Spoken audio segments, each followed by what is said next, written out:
श्री गणेश मैं करूं राष्ट्र के वंदन से, वंदे मातरम के ज्योतिर्मय अभिनंदन से लिए भावना भाव राष्ट्र की मैं वंदन करता हूं। पधारे गए सभी अतिथियों का मैं दिल से हार्दिक अभिनंदन करता हूं। मां शारदे के पावन प्रांगण में उपस्थित हमारे विद्यालय के प्रधानाचार्य, यहाँ पर उपस्थित एसएमसी के अध्यक्ष, पीटीए के अध्यक्ष, हमारे सभी शिक्षक शिक्षिकाएं, कर्मचारी वर्ग, यहाँ पर आए हुए सभी अतिथि वर्ग और प्यारे बच्चों, जैसा कि आप सभी जानते हैं, हम अपनी आजादी की 76वीं वर्षगांठ मनाने यहाँ पर उपस्थित हुए हैं। आप सभी का हार्दिक अभिनंदन है, हार्दिक स्वागत है। आप सभी को इस 77वें स्वतंत्रता दिवस की बहुत बहुत हार्दिक शुभकामनाएं। जैसा कि हम सभी जानते हैं, आज का दिन भारत के इतिहास में स्वर्ण अक्षरों से लिखा गया है।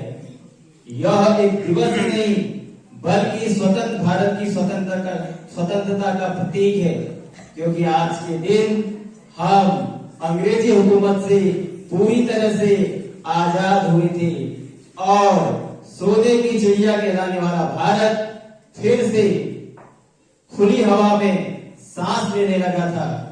तो वहीं से आपको वो लाइन में बता दूं, जहां डाल डाल पर सोने की चिड़िया करती है बसेरा, वो भारत देश है मेरा, वो भारत देश है मेरा।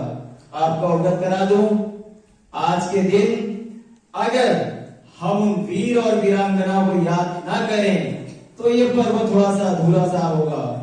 तो हम नमन करते हैं उन वीरों को, हम वंदन करते हैं उन वीरों का जिन्होंने देश के खातिर अपने प्राण न्यौछावर कर दिए।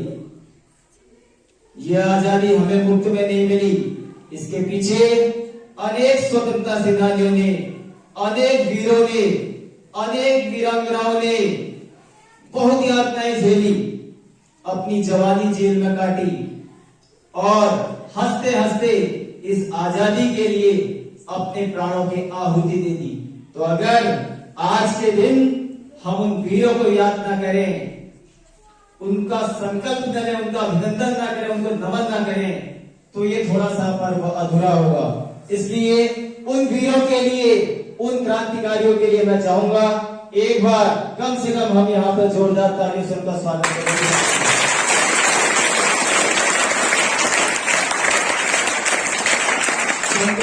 वीरों की वीर गाथाओं को यहाँ पर वर्णित करूंगा।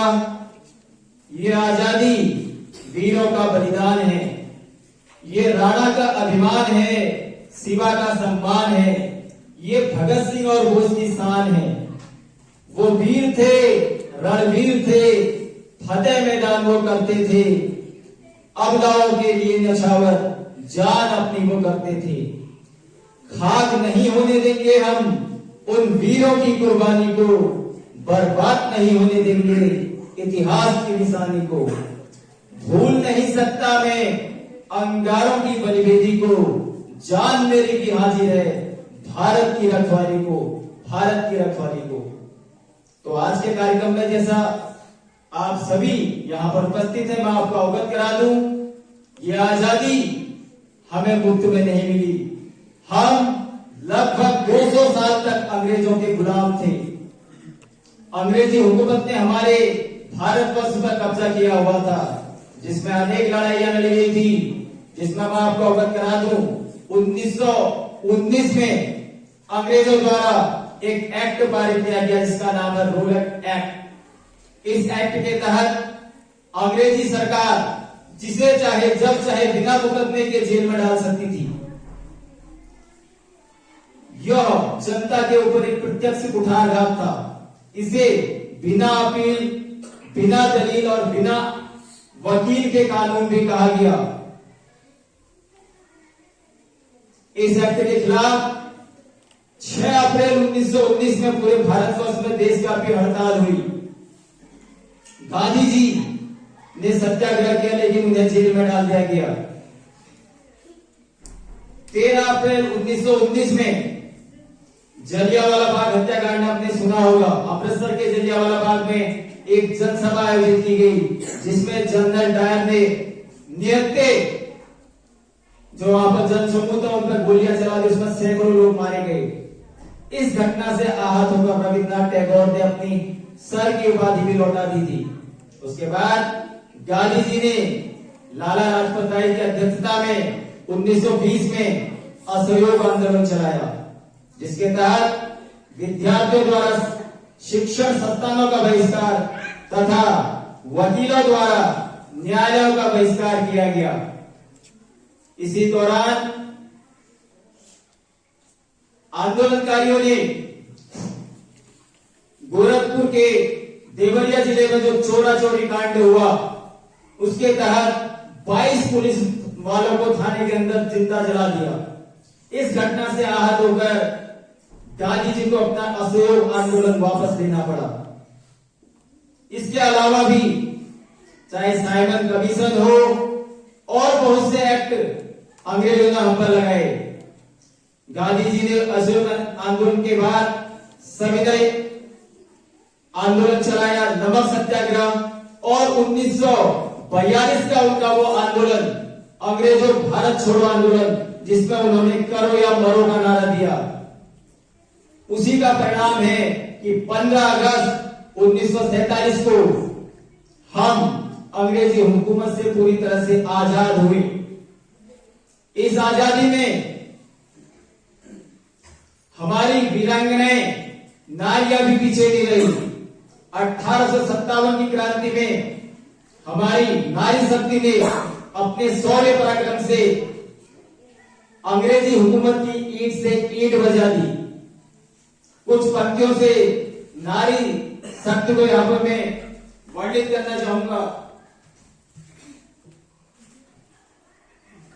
कभी दासी तो कभी रानी बन गई, कभी दासी तो कभी रानी बन गई, कहीं समर्पण कहीं मर्दानी बन गई।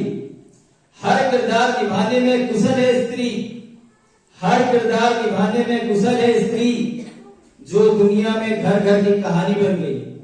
रानी लक्ष्मीबाई की कहानी आपने सुनी होगी, झांसी की रानी सुभद्रा कुमारी चौहान, जिन्होंने उनके व्यक्तित्व के बारे में कुछ पंक्तियां लिखी थी। बुंदे ले हर बोलों के वो हमने सुनी कहानी थी, खूब लड़ी मर्दानी वो तो झांसी वाली रानी थी। तो नारी शक्ति का भी इस आजादी में अहम रोल रहा। अब मैं याद करूंगा यहाँ पर उन क्रांतिकारियों को, स्वतंत्रता सेनानियों को जिनकी वजह से हमें आजादी मिली, जिसमें महत्वपूर्ण भूमिका निभाई हमारे पूज्य बाबू महात्मा गांधी जी ने, पंडित जवाहरलाल नेहरू जी, सुभाष चंद्र बोस, सरदार भगत सिंह, राजगुरु, सुखदेव, चंद्रशेखर आजाद, लाला लाजपत राय, मंगल पांडे, तात्या तोपे, रानी लक्ष्मीबाई और भी अनेक नाम, और भी अनेक स्वतंत्रता सेनानी, जिन्होंने अपने प्राणों की आहुति, अपने प्राणों का बलिदान हमें इस आजादी को दिलाने में किया। क्योंकि उन्हीं स्वतंत्रता सेनानियों के कारण हम आज ये पावन वर्ष स्वतंत्रता दिवस, जो कि हमारा राष्ट्रीय पर्व है, वो मना पा रहे हैं। आज के दिन हमारे पूरे देश में यह पर्व उल्लास के साथ मनाया जा रहा है। और आज ही के दिन प्रधानमंत्री जी द्वारा लाल किले पर ध्वजारोहण किया जाता है और जो हमारे वीर थे, वीरांगनाएं थी, उनको श्रद्धांजलि अर्पित किया जाता है। कुछ पंक्तियों से वीरों की गाथाओं को मैं यहां पे करूंगा। खड़े हैं वो सरहद पर, खड़े हैं वो सरहद पर, हम घर पर दीप जलाते हैं। खड़े हैं वो सरहद पर, हम घर पर दीप जलाते हैं। वो दिन रात पहरा देते हैं, हम चैन की नींद सो जाते हैं। वो दिन रात पहरा देते हैं, हम चैन की नींद सो जाते हैं। बड़ा कठिन सा लगता है कि उन्होंने इस सफर को कैसे किया होगा। हम आज जब आपके सामने कोई भी चुनौती आती है, चाहे वो पढ़ाई के क्षेत्र में हो, किसी भी क्षेत्र में भी हो, पढ़ाई के बारे में चिंतित हो जाते हैं कि कैसे याद होगा। आपको टीचर द्वारा होमवर्क दिया जाता है, उसके बारे में चिंतित हो जाते हैं। लेकिन उन वीरों की गाथाओं को जब आप सुनोगे, उनके बारे में पढ़ोगे तो आपको रियल में लगेगा, जिन्होंने अपनी पूरी जवानी जेल में काटी, इतनी यातनाएं झेली और तब जाके हमें आजादी मिली, तब जाके हम स्वतंत्र हुए। लेकिन आज क्या हम ऐसा कर सकते हैं? तो हमें अपने अंदर जुनून पैदा करना होगा, देश भावना का, देश की भक्ति का, अपनी राष्ट्र की भावना का। तो चंद में अंतिम कुछ पंक्तियों के साथ मैं अपने भाषण को समाप्त करना चाहूंगा। आओ झुककर सलाम करें उन्हें जिनके हिस्से में ये मुकाम आता है, खुश नसीब है वो लोग खून जिनके वतन के काम आता है। धन्यवाद। जय हिंद, जय भारत, जय उत्तराखंड।